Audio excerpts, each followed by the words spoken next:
Chapter 3, Garston Infant School.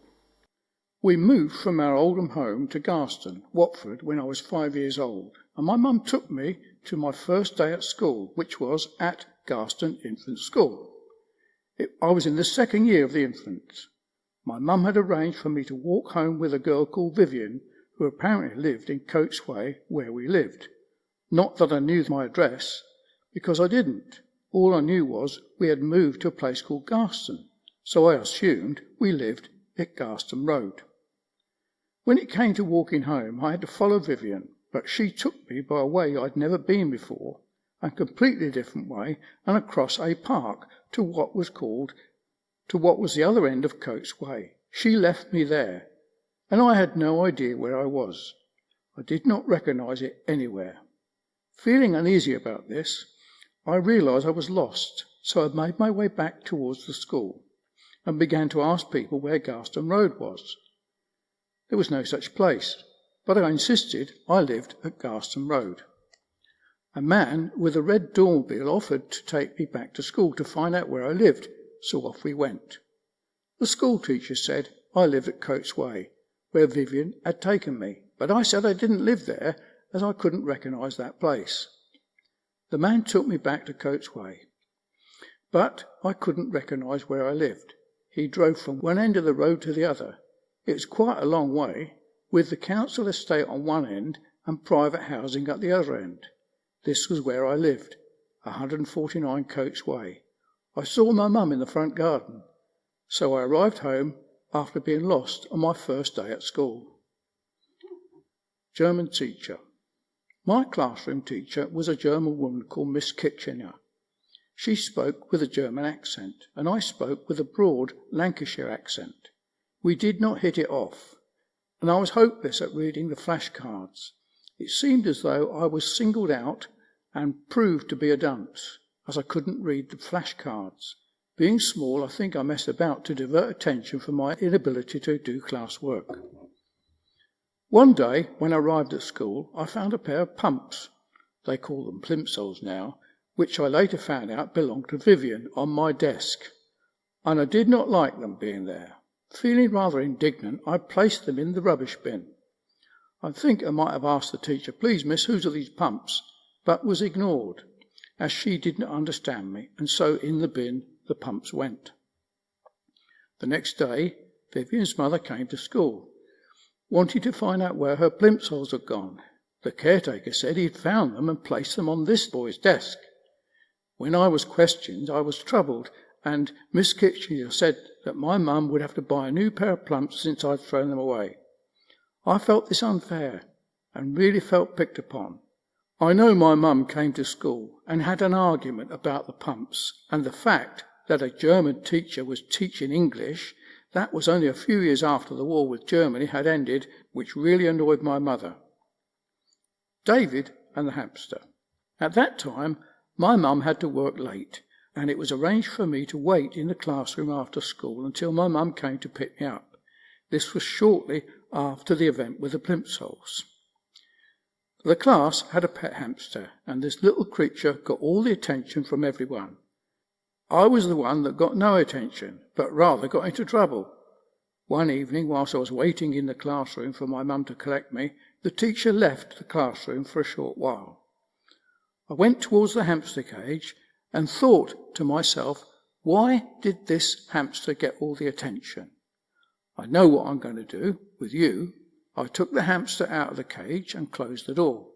I looked at the hamster in its eyes and went over to Vivian's desk and put it inside, shutting the lid quickly, thinking that will pay her back for getting me in trouble with her plimsolls. I sat back in my chair before the teacher returned and went home with my mum as though nothing had happened. The next day I went to school, as quiet as I could and kept out of the way. I waited patiently for the eruptions. Then suddenly, "Oh, miss," screamed Vivian, "the hamster's in my desk." It had weed and messed everywhere through the night. Everyone gathered around the desk to see at the same time. I felt very guilty. One boy tried to suggest the hamster had climbed up the leg of the table and got through the hole drilled at the bottom of the desk for ink to spill out and drain away. A good idea, I thought, so keep on thinking that. Then someone asked, how did he get out of the cage as the door was closed? I was feeling very, very guilty now and wondered if Miss Kitchener was thinking, had I done the deed the night before?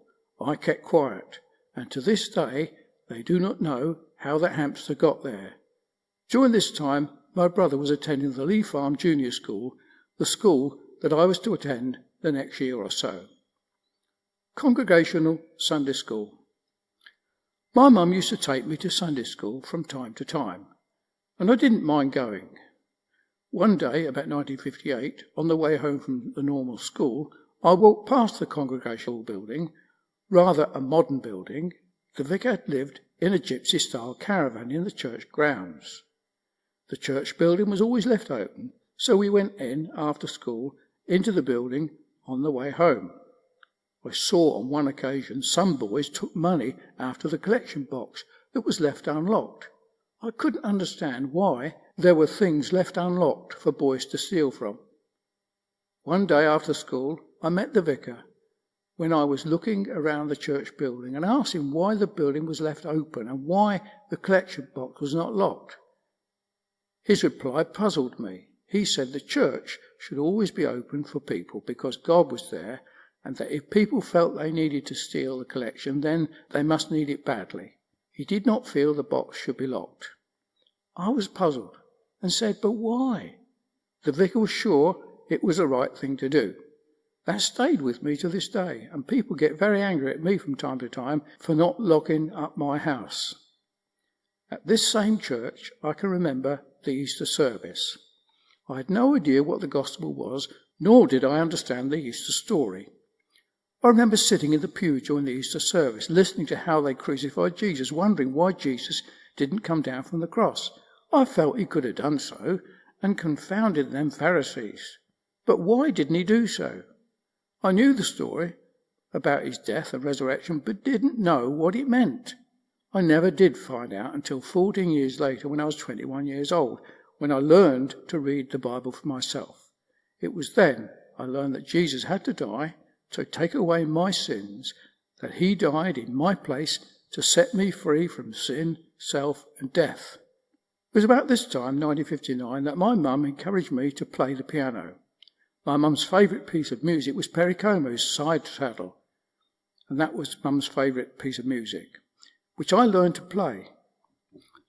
I had music lessons with a Miss Mary Lee, a music teacher in Garston, and eventually graduated with a Grade 1 merit primary RSA in pianoforte. This was July 1960. The sort of music which was popular in those days was Yellow Polka Dot Bikini, My Old Man's a Dustman by Lonnie Donegan, Living Doll by Cliff Richards. Also the hula hoop was the craze at that time. Cecil, the Sissy and the Air Pistol. Living not too far away from us in Coates Way was a boy who we nicknamed Cecil, a suitable name for a sissy. He was a cripple, in the sense that his feet were curved towards each other, and he walked awkwardly. He must have been about 10 years old. My brother poked fun at him, and I soon followed suit. We would sing about him a song called Sissel, Sissel, a Cecil Feet. He would try to avoid us. One day, Cecil came on his bike down to the woods, which we called the Dell. We were playing up the trees, and we had made a catapult out of one of the great big branches of the tree. One person would sit in the branch, and 2 or 3 other kids would pull on the rope till the branch was fully bent. The rope would be released, and the person would be catapulted up into the air. They would have to hold tight, otherwise they would end up in the trees. On this day, my brother had it in for Cecil. We took his bike and put it on the catapult, making sure it was catapulted up into the trees. We thought it was great fun, but Cecil didn't. His mother came to our house and complained to my mum about us bullying Cecil, but my mum seemed to have no mercy. She said Cecil's got to learn to look up for himself, that he was a sissy. I felt mum was wrong at that. I knew how bad we were, and my mum seemed to have no mercy. I felt bad, however, about that. Shortly after this incident, my brother encouraged me to take our newly acquired air pistols to school, pistols that we purchased without our mum and dad knowing, and Cecil was one of the boys that my brothers bullied and threatened to shoot in the playground. On reflection, my brother seemed to have no mercy at all. My brother must have been in the final year and I in the first year at Lee Farm Junior School. It wasn't long, however, before my air pistol was found and confiscated. After assembly, one of the boys had taken it out of my desk and was running around the classroom with it. Then the teacher walked in. I was in trouble again with the headmaster, and this would have been another time that I got the cane for bringing dangerous weapons to school. My mum and dad were always very good to us and would take us on holiday once a year. On one occasion, we went to Wrexham. Michael and I must have been about 7 or 10 years old. Mum and Dad had renovated an old Ford convertible car whose number plate was BBU with some number. Mum had bought the car whilst we were living in Oldham, and Dad was working in Watford. Dad had moved to Watford to get a job and was living with his mum, our grandma, at Ash Tree Road in Garston, Watford. Mum and Dad were able to buy a house, 149 Coachway, Garston, and it was Mum who decided to buy the car to get Michael and I down from Oldham to Watford. It was this car that I often fell out of when the brakes were hit. It caused me to move forward and push open the door lock, and the car door would open the opposite way round. I would end up in the road outside the car. Dad eventually was able to put a safety chain on the handle to stop this happening. Dad had rebuilt the engine and painted it black and green. Mum had made a new convertible top with her sewing skills. It was like Noddy's car. It was really good. It was in this car we went to Wrexham for a holiday, and it was there Mum and Dad bought Michael and I a fishing rod each. I had a wooden cane one, and he had a metal rod. I remember I was always jealous of what he had, as I always thought his things were better than mine. Keen to try out the rods, out near the sea harbour, Michael rushed to the waterside just around the corner and soon came back crying. He said a man had taken his rod and thrown it in the sea. Dad rushed round the corner, but no one was seen. We looked for the man on his bike, but no one was to be seen. It's only now that I look back that I believe Michael had quickly put the rod together, pretended to fish by casting an imaginary line, and the rod tip had gone straight into the sea. He probably felt he would be in trouble and be told off by Dad and be in trouble. So he invented a story about the man on the bike. When I look back, it is incidents like that I learned about the way my brother thought and worked, and later on in life it made me wonder at the tales he told.